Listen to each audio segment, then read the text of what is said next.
ఇంటి దొంగను ఈశ్వరుడైన గుర్తెరగడు అన్నట్టు ఎవరిని మన ముఖ్యమంత్రి మనముల మోసం చేస్తుండట కదా. మనకు రావాల్సిన నీళ్ళని ఆంధ్రోలు మలుకోపోతుంటే సరైతే కానీ అన్నట్టు వాళ్ళకి సపోర్ట్ చేసుకుంటూ వస్తుండట. ఇగో ఈ ముచ్చట నేనంటలేనుళ్ళు మన మాజీ మంత్రి హరీష్ రావు సార్ చెప్తున్నాడు. ఖుద్దు సమయం డేటు లెక్కలతో సహా చెప్తున్నాడు. 200 రూపాయలు. జూలై 6, 2024 నాడు ప్రజాభవన్లో రేవంత్ రెడ్డి చంద్రబాబు నాయుడుల మీటింగ్ జరిగింది. ఆ తర్వాతనే ప్రాజెక్టు పనులు స్టార్ట్ అయినాయి.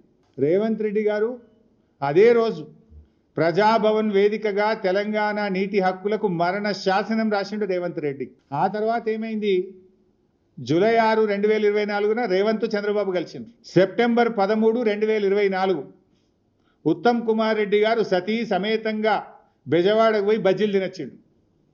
అక్కడ సైలెంట్ అయిపోయింది. ఇక బెజవాడ బజ్జీలు తిని బెజవాడకు పోయి చంద్రబాబు నాయుడు సతీ సమేతంగా కలిసి గోదావరి బనకచెర్లకు ఉత్తమ్ కుమార్ రెడ్డి కూడా పచ్చ జెండా ఊపిండు. ఆనాడు రేవంత్ రెడ్డి ప్రజాభవన్ వేదికగా, బెజవాడ వేదికగా ఉత్తమ్ కుమార్ రెడ్డి ఈ ఇద్దరు కలిసి ఈ గోదావరి బనకచెర్లకు జెండా ఊపిండ్రు.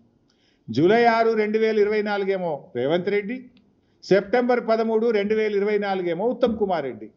కరెక్ట్గా మీరు డేట్లు చూస్తే దాని తర్వాత ఇదే క్రమంలో నవంబర్ 15, 2024 నాడు ఆంధ్రప్రదేశ్ ముఖ్యమంత్రి చంద్రబాబు నాయుడు గారు ఇది నిర్మలా సీతారామన్ గారికి లెటర్ రాసిండ్రు.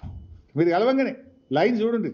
ఫస్ట్ రేవంత్ కలిసిండు, సెకండ్ ఈయన పోయి రేవంత్ రెడ్డి గారు దూలంగానే ఉత్తమ్ కుమార్ రెడ్డి సతీ సమేతంగా వేయించిండు బెజవాడకు.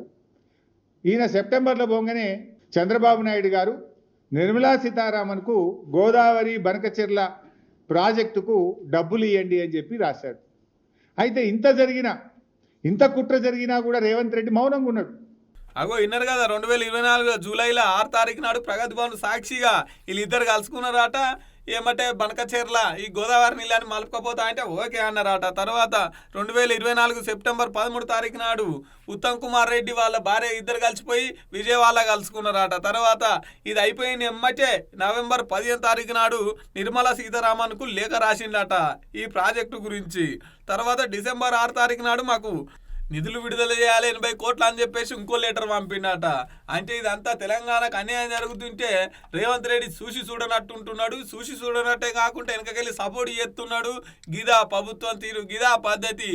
తెలంగాణ ఎండిపోతుంటే, తెలంగాణ తాగమవుతుంటే, తెలంగాణ గోసవాడుతుంటే చూసుకుంటుంటున్నాడు తప్ప తెలంగాణకి నీళ్లు తెద్దామనే సోయి లేదు రేవంత్ రెడ్డి గారికి అని చెప్పేసి గట్టిగా నడుచుకుంటాడు మన మాజీ మంత్రి హరీష్ రావు సారు.